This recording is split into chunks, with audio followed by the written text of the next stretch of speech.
Arestado ang isang jail officer ng Bureau of Jail Management and Penology matapos umanong manuntok at manutok ng baril sa isang konduktor ng bus. Balita hatid ni Oscar Oida.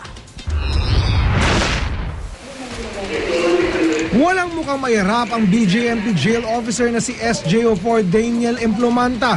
Makaraang makalaboso nang ireklamo ng panunutok at panununtok ng konduktor na si Donald Hayahay. Kwento ni Hayahay, pababa na rin noon ng kanilang bus ang jail officer nang mangyari ang pananakit.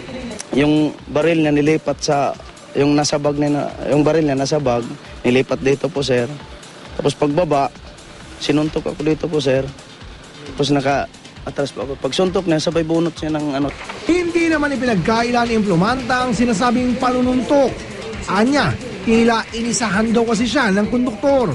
Ang sabi daw kasi ito, sa kumaw ibabaw daw sila dadaan. Yun pala, sa ilalim.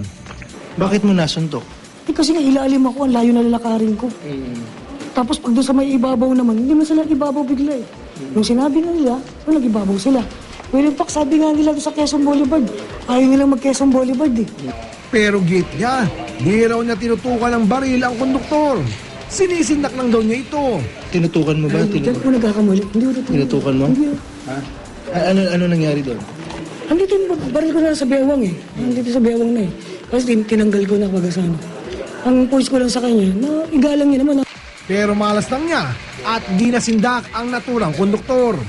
Pagsuntok niya, sabay bunot siya ng ano sir. Kaso lang naunahan ko po pag ano sir eh. Paghawak yung kamay na para hindi yung baril sir po sir. Niyakap ko kagad siya, dinikitan ko. Tapos sumigaw ako sir na yung tulungan na yung mga pasahero. Sabi ko, kung maaari, kunin yung baril para walang mangyari sa amin. Bukod sa reklamong physical injury at grave threat, nalalagay ngayon sa alanganin ng karera ni Emplomanta na mahigit 20 taon na rin nagsisilbi bilang jail officer. Oscar Oida, GMA News.